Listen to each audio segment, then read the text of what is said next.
For years, the XRP community has debated timelines, catalysts, IPOs, lawsuits, ISO standards, bank integrations, and regulatory moves. But all of that energy has only lived on Twitter threads, YouTube comments, and Discord predictions. Axiom Protocol on XRP Ledger aims to turn that culture into real markets. They're not doing it with a new token or crazy learning curves. They're just bringing XRP that you already hold and essentially allowing you to trade on beliefs you already talk about every single day. So this should be an interesting one. I'm going to preface this is not sponsored by Axiom or anybody else or paid for content. This is also not financial advice, but super excited to have Shen with us today talking about Axiom Protocol, prediction markets, and all things XRP Ledger. Shen, welcome. And I guess as we kick off here, what are prediction markets? Because I know there's probably a lot of people that are holding XRP that might not have used their XRP because they're waiting for price to go up. What does Axiom allow people to do with their XRP? And yeah, thank you for joining us today. Totally. Thank you so much for having me. Really appreciate you spending the time on this and helping showcase Axiom. Prediction markets are, something that have absolutely taken off in crypto, and you look at the volume that is happening across prediction markets right now in the crypto space and even the non-crypto space with platforms like Kalshi, and it's, absolutely massive. It essentially is platforms where you're able to place predictions on the outcome of real world events, whether that's politics or sports or price predictions. It really can be anything. You look at platforms like Polymarket, and there is just such a plethora of different kinds of markets. And we really view prediction markets as the maturing and evolution of the crypto space. We saw a massive craze around meme coins, and that's driven by speculation and people speculating on will things go up or will things go down and things like that. Prediction markets essentially, we see it, and I think the entire crypto space sees it like this, as the maturing of that speculation, because no longer are you just trying to predict, oh, will this coin that's a picture of a duck go up or go down? No, instead it's like, will this real world event, will it happen, will it not? And there is what can be considered more skill involved in that, and I think that that's why the crypto ecosystem has picked up these prediction markets so much. And yeah, I mean, we see a lot of different use cases. Obviously, political, like elections and stuff, it went absolutely crazy. Sports betting, it's very interesting and provides unique mechanisms compared to traditional sports books.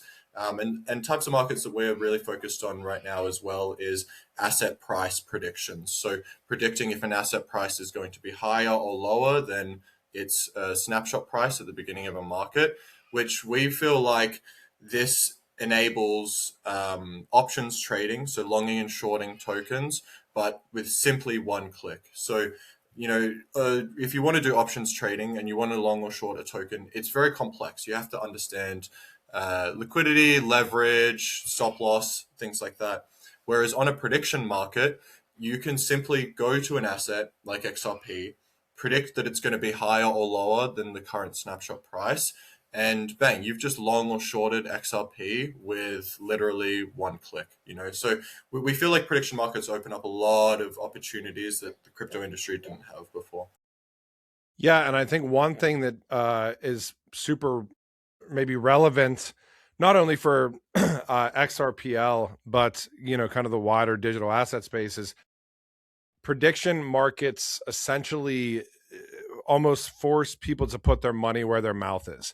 So I know that's kind of the tagline that you guys use as well. And that's the best way to maybe understand that, because essentially, you put up capital based on what you believe is going to happen. Now, the one thing that we see on crypto Twitter all the time, and I would say probably in XRP land almost more than any other crypto, you can maybe argue Bitcoin. But I would say XRP probably has the trump card here, is you have a lot of people saying, XRP is going to go to this, or it's going to do that. And the one thing that you always have to question yourself, at least people that have been here for a while, is does that person really believe that, or are they just saying that for a reason? And there's a number of different reasons that come along with that. Well, I'm interested in what you guys are doing here, because it's almost like, okay, I disagree with the narrative, and I think that there's a reasoning behind that. So I can just openly put a literally create a prediction market and bet against you and see what happens. And if you are actually, if you believe what you're saying, you can go ahead and bet for yourself. But talk about that. Talk about putting your money where your mouth is and why that is kind of unique and has kind of got us to the point of a lot of adoption of some of these prediction markets and what we've seen. Yeah, totally. And I mean, as you said, I think like XRP is one of the most predictive communities in crypto, especially when it comes to XRP price predictions. And, that's a reason why we saw the value in Axiom, because we want it to act as a verification layer for these, KOLs or community leaders or, whoever is putting out these predictions on X is a way for them to really put their money where their mouth is and have users trust this prediction is to be like, look, I think this is going to happen. And I've actually put money on this on Axiom as well, which adds a whole extra trust factor to the current X ecosystem where it's just, okay, I think it's going to hit this price and you just have to trust me, bro. So we see prediction markets as like a true verification layer to this content on X, and I think, especially for the XRP community, it's extremely powerful and also needed. 100%. I mean, I think it's going to be a lesson for, I mean, if people do create markets around certain things that are very like date oriented, like I remember the ISO 20022 mid November, we were all supposed to have the ISO coins take off. Yeah. That was what people were saying. Mm-hmm. And it didn't ever end up happening. One thing that I think is interesting, and I think a little bit refreshing too, and you guys can go to docs.axiomprotocol.io and read a lot more about the intricacies here. You guys are choosing not to launch a different token. You're choosing not to like launch some sort of or do some sort of a capital raise, but on the back of the community, you're basically just saying, here's prediction markets. You can create them.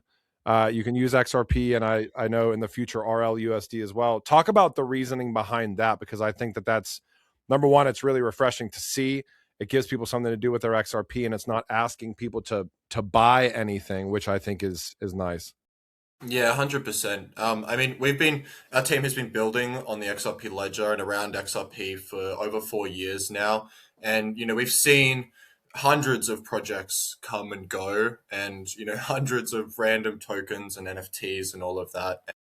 We really feel like the strongest platforms in crypto and the ecosystem are the ones that do not rely on the inflation of a new token or things like that. If you want your platform to be used, people shouldn't have to go through hoops to use that platform. They shouldn't have to go and buy this random token and research this token or buy this NFT and research this NFT, right? We want XRP holders to be using this platform. Therefore, XRP should be the currency that is getting used. And we're very excited to integrate RLUSD as well. It makes a lot of sense for a prediction market. Currently, there's no RLUSD issued on the XRPL EVM sidechain, but we're working with both Ripple and P-Assist to make this happen. And, within the next few months, it sounds like that's going to be happening. Yeah, I think it's important too because number one, you don't have to like establish trust for XRP. People just believe in XRP. I think one of the big Yeah.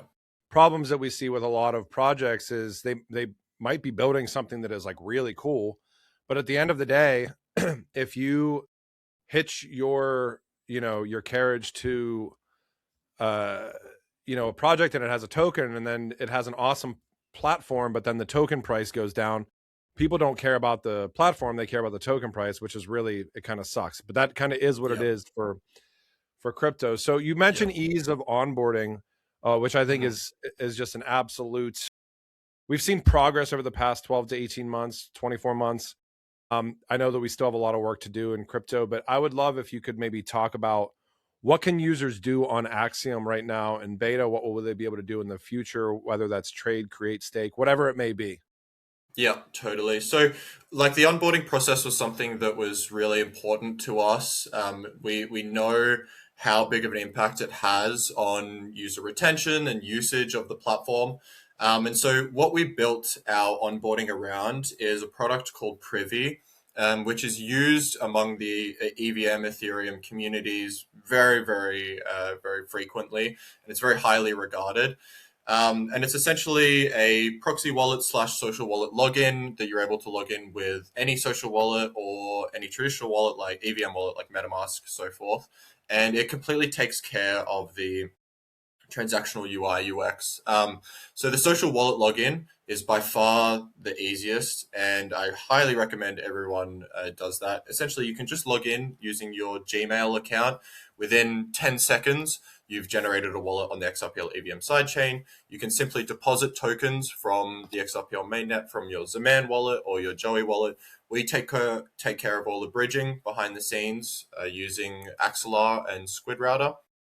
And then as soon as you've got the tokens in your wallet, you're able to bet and do anything like that. If you've used social wallet login, one of my favorite parts is that on your, let's say you started it on your laptop, on your computer, you do some bets, whatever. Then you're outside, you're on your phone, and you want to be able to make some bets or check your Axiom account or something like that.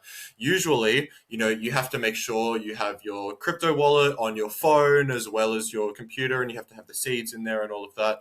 Using a social wallet login, you simply just go on your phone, log into Axiom with your Gmail account, and bang, you're in, right? It's the same process of logging into any Web2 platform using a Gmail account. It's so easy.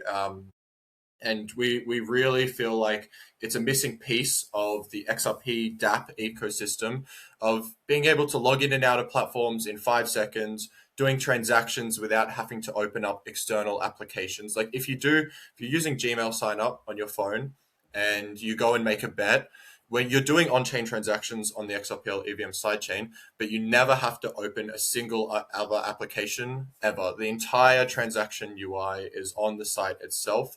And I think that that's very powerful because, I think people are getting kind of sick of the idea of, logging into a platform and then to log in, you have to swap to the other app and then sign that and then swap back over to the browser and hope the browser refreshed properly and all of that. There's no more of that. That's just complete hurdles. It needs to be so easy for people to log in and out of these platforms from any device, as soon as they please. So that's been like a strong focus for us. And I guess with what people can do on the platform, the biggest thing right now, obviously, is betting on these markets. Right now, we're focusing on short-term markets, so daily markets mainly, and sports markets. This is because we built it using a pari-mutuel market setup, which does not require liquidity. People are just winning the entire pool each time, but there is no early exits from positions, and that's why we're doing just daily markets right now, because we understand that no early exits is not a great user experience if the market lasts more than a day, right? And this was so that we could bootstrap the platform completely ourselves and launch these markets without any liquidity. Because if we were to launch with a normal polymarket style CLOB system, there's two sets of liquidity. There's the liquidity that is in the pool that people win. So when you bet on the market, that goes into the winning pool. But there's also the CLOB liquidity itself, which Polymarket incentivizes users to add liquidity to their CLOB by giving them USDC every day. Polymarket spends around 25,000 USDC a day on just incentives for people to add to the CLOB, because when you early exit a position, you're not getting funds from the winning pool, because if it worked like that, then by the end of the market, there'd be nothing to pay out. It's limit orders that have been placed and added to liquidity. So that's something that we could not bootstrap ourselves and spend $25,000 a day on incentives. So coming from the XRPL ecosystem, it's not something that's possible right now. So we launched with a mechanism that does not require that. But our main goal right now is we are working with a variety of other entities to secure the funding and market making required to switch over to a CLOB mechanism shortly, which will allow early exits of positions and things like that. So that's what we're working towards. We did a lot of research on this, and there are various ways that platforms provide this functionality. Community market making incentives like Polymarket is a big one, but we're actually taking a bit of a different angle, and we're looking towards institutional market making instead, because we feel like the CLOB part of prediction markets are even a bit, it's too much complication even for the user, right? You don't go to a prediction market to then add liquidity to markets, right? You look at the AMM, and there was very little liquidity being added to that in general, let alone a specific DApp and all the markets on that DApp. So we think the best strategy is to actually build out the CLOB, but not show it to the users, and have institutional level market making running behind the scenes on the CLOB that allows users to go in and out of positions. So that's the next big thing we're working on. Yeah, it'll be awesome to see you guys expand out and really kind of bootstrap out all the liquidity aspects. I see the one market here, XRP higher or lower, on January 19th. And you guys have a decent amount of user base already, which is pretty cool. I'm assuming this is Alex Cobb, so shout out to Alex Cobb. Very active already. What has it been like? I think you guys went live. Today is Monday the 19th. You guys already have 1,630, and I don't know when this releases, so this will be higher when it releases tomorrow or the next day probably. 1,630 predictions placed, 246 users. What does kind of the near term look like for you guys? Like, let's say, through January into February, and then what's kind of a milestone you're looking forward to kind of in the, walk us through, I guess, like the next few months for you guys.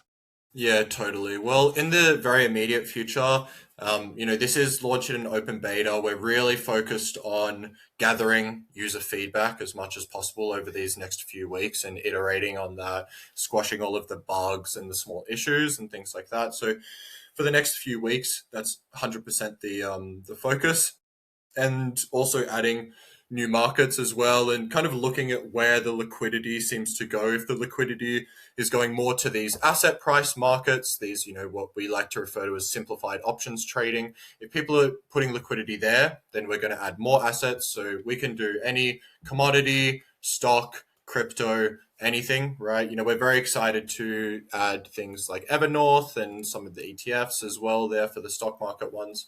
That's where we see liquidity, adding more markets to those. If we see more sports liquidity, then we'll be adding more of those kind of markets, and we'll just kind of be viewing those sorts of things. We've also got some ideas of some like more custom, unique markets that fit within the daily style, especially looking at like making predictions, short-term predictions on asset prices. We see a massive potential there, and you look at there's some markets like, for example, Limitless, which is a prediction market that only does daily and hourly markets, pretty much. They don't have the long-term markets like Polymarket, so they're very similar to style to what we have right now, and they have about over 45,000 daily active users. They've done millions and millions of volume. There's a massive value for simplified options trading, and so we definitely want to focus on how we can keep supporting that for the XRP community. We've got Ethereum integrated right now, but we're also looking at other tokens where you can actually deposit Ethereum from the Ethereum blockchain, or soon Solana from the Solana blockchain, and BNB from the Binance blockchain. And when you deposit from those blockchains, we behind the scenes not only bridge the tokens over to the EVM sidechain, but we also swap it into XRP ourselves. So you can come onto Axiom, you can deposit Ethereum from the Ethereum network on your MetaMask, and it will appear in your Axiom wallet as XRP. So that's something that we think is really powerful. Cool. If we're able to onboard users from outside the XRP ecosystem, we're also onboarding new people into XRP holders as well, without them even knowing. So that's something we're very, very excited to continue building out. And as I said before, the big thing for us is CLOB. The actual technical side of CLOB is not complex. It's the funding side of it, because there needs to be either incentive for users to place offers, which is very expensive, or you need a market maker to be running these markets. So that's our big like feature development coming soon for sure. So I know that well, I'll give another shout out. Give a shout out to Daniel, WWF president of the XRP ledger, I believe. One thing that was cool, and when I was reached out to do this interview, or see if we would do an interview, which again, I'll preface, this is not sponsored. I just wanted to do it because I think it's cool. I was shown this too, which I think is really interesting. And I think that I think it's like super kind of just a really small little attention to detail thing, but like the personal kind of homepage where, when you're playing around in this, you get to kind of see, here's a tier that I'm in, here's the pools that I'm in, here's the claim rewards and all this stuff. So shout out to you guys in that regard as well. I saw the volume as being like around $2,600 so far. I guess a question that I have, what does success look for you guys like as far as like platform usage? I know it's like a hard thing to gauge, like in the first 2 days. We're like literally like 3 days in, but I'm sure you guys have like some benchmarks for what you would like to see in 2026. Would love if you could give us kind of a heads up. Yeah, totally. I mean, I think we're kind of using the first ledger run as a bit of a benchmark, because we're not only looking at like our own success, but the growth of the XRP ledger and the XRP ecosystem as a whole, because that is something that will raise all boats and it will bring more people into the ecosystem. The same way we saw when First Ledger had a massive run, we saw probably the biggest onboarding of new people into the XRP ecosystem ever, right? And that's definitely our goal. So we're using, sort of those numbers that First Ledger was doing as a benchmark of what we are aiming for, to try and, onboard and create more growth in the ecosystem. And I mean, liquidity is very important for prediction markets because if there's no liquidity, then it significantly impacts the payout system and the user experience as a whole. So yeah, I mean, like we want to be doing millions of dollars in these pools. The same way we saw First Ledger doing millions of volume on token trading, in the same way you see Polymarket, Kalshi, and platforms like that having millions of volume in their pools. I think it will take time to start doing significant numbers, and I think also with all platforms within the XRP community, people are quite cautious around using a new platform, especially Sure. something like ours where it has bridging, it has a hot wallet, it has things that many users may not have had experience using before. So we anticipate it to be a slow process, especially within the coming first few months. But for us, that is kind of the reason why we launched this as an open beta is, we wanted this to be a bit of a slow start, give us the time to be able to really nut down the platform so that when we get to that point where we're doing, tens of thousands of volume or hundreds of thousands of volume or millions of volume, the platform is in a really, really good state. It's completely seamless and like there are no issues whatsoever, and I anticipate that the big volume will come after we integrate things like CLOB. But between now and then, it gives us the time to make sure the entire platform from start to finish is extremely seamless. And then that way, when the volume really does come, they're not going to have any kind of issues whatsoever on the platform. And I think even First Ledger, a lot of people didn't realize is it was actually quite similar for them. Is they had their Telegram version of their trading bot and their platform live for about 6 months before the web version went live, and that's when all the volume came. So I think it's in our best interest that it stays a little bit slow for now while we're able to really build out the platform, nut out all of the issues, work closely with the community, and then hopefully alongside good market conditions and things like that, we start to see some really strong volume and people will have no issues whatsoever on the platform. Yeah, I'm a huge believer in the fact. So, like, when First Ledger launched, I think it was like huge kudos to that whole team, Mm-hmm. because you saw like active addresses just skyrocket. And Mm-hmm. who's to say, like, because that happened. I know that they just had like an anniversary for for when it launched. I think it was like within the past couple of months. I'm always interested to see like, are there cascade effects from something like that? Because like I know obviously like Solana had their breakpoint thing in December, and they kind of had the 589 stuff that happened, and now there's like there seems to be collaboration between RippleX and Solana in some regards.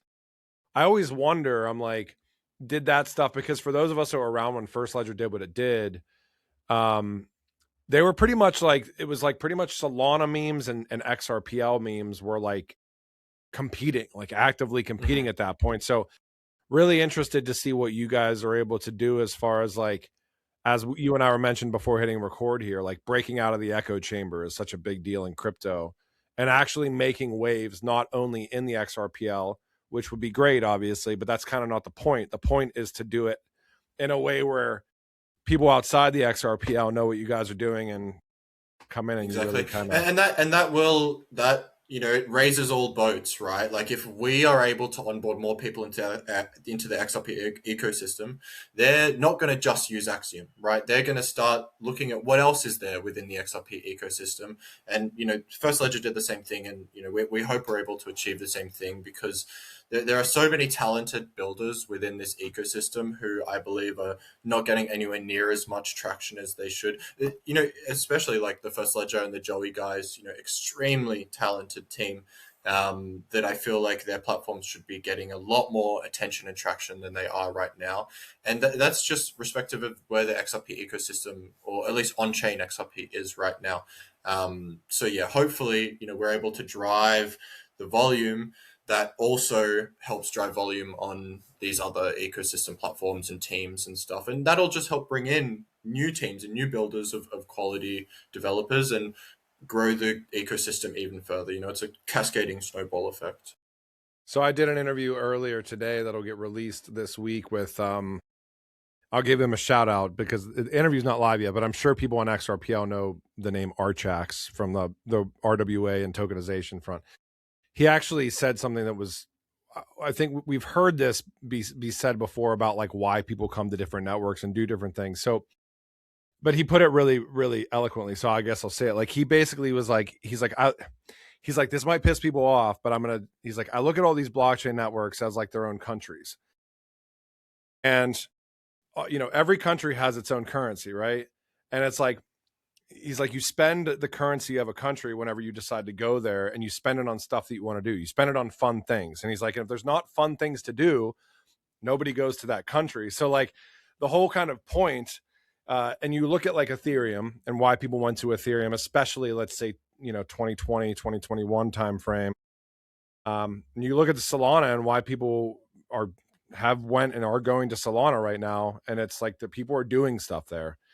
That is kind of going to be interesting to watch, because there's a lot of really awesome builders on XRPL that have been building for years that have some pretty awesome products already, and they've pretty much bootstrapped all of their products out.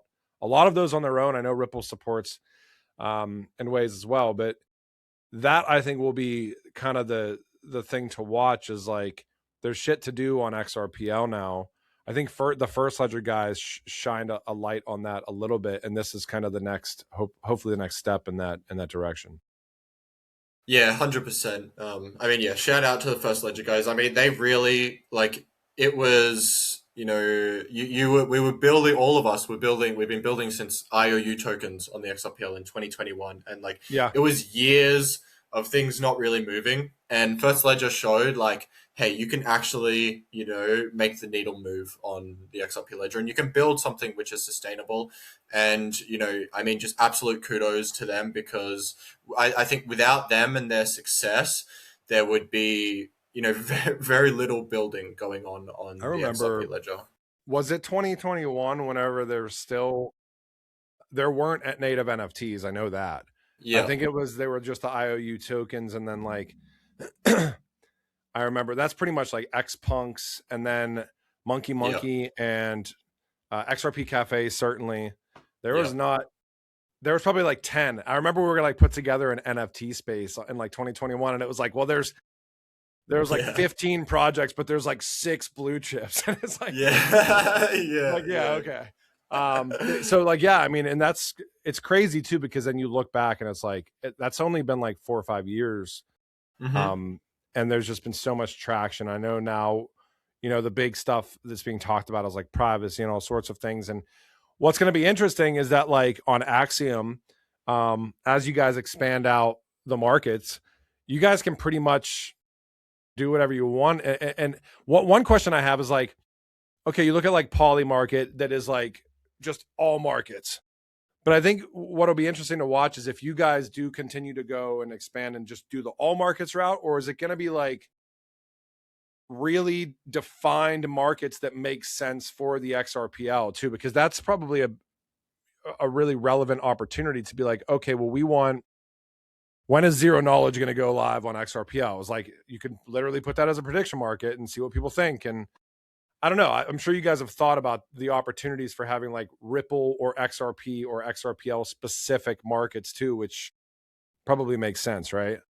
Yeah, 100%. I mean, really, the main limitation for that is the lack of CLOB markets. But as soon as that goes live, then 100%. I mean, something I'm very excited about as like a builder on the ecosystem is having markets for the amendment process on XRPL. So it's like when will batch go live on the XRPL, or when will we get programmability on the mainnet?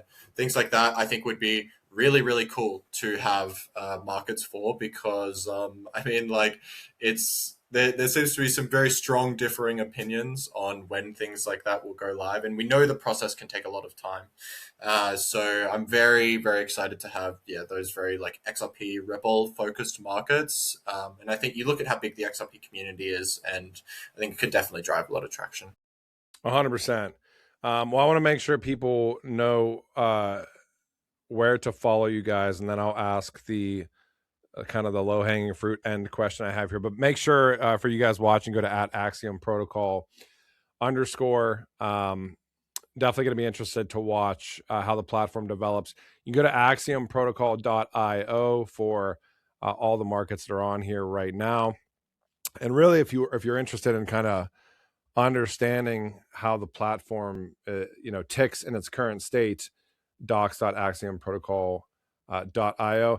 But that being said, Shen, walk us out here with what you're excited about for the future of Axiom. Anything that I might have missed, and yeah, thank you for joining us today. No, I mean, like, we're very excited for the platform in general and what it could mean for the XRP ecosystem. And as I said, right now we just want as much user and community feedback as possible. So we really urging everyone to try out the platform, even just some very small bets, and just letting us know what you think and what kind of things you would like to see on the platform that you don't necessarily see right now. And that's what we're spending the next few weeks completely focused on. And yeah, I mean, people can just expect more markets, CLOB, longer markets, unique styles of markets, especially XRP style markets, and still always a very strong focus on simple UI UX, simple onboarding, offboarding, and like, just it needs to be so intuitive and easy to use. Like, we really aimed for the platform always to be like, someone's grandma should be able to go onto this platform, log in with their Gmail, and start using it. Like, it needs to be that simple. And I mean, I think that's an issue that a lot of XRP platforms have faced, is not making it simple enough. So yeah, it's always going to be a big focus for us. And yeah, we're just excited for more markets, more users, more volume, and building this out, alongside the community. Yeah, we're looking to try and grow not only our platform, but the entire on-chain retail usage of XRP. As as I said, I think it really uh, creates benefits for every single person who is within this ecosystem, whether they're a user or a builder. So yeah, and we appreciate, there's been a massive amount of support and traction already. We only announced it 3 days ago and then launched it like 12 hours ago. So the amount of support for an XRP platform already is massive, and we're so thankful for that. And yeah, we plan to work very transparently and closely alongside the community with this. Awesome. Well, yeah, looking forward to seeing everything, Shen. And then from your guys' end, feel free to reach out again. It's going to be interesting to watch how the platform grows, and excited to bring you guys back on. So that being said, hang out with me here for a second to make sure I get this recording. And thank you so much. Appreciate it. Thanks for having me.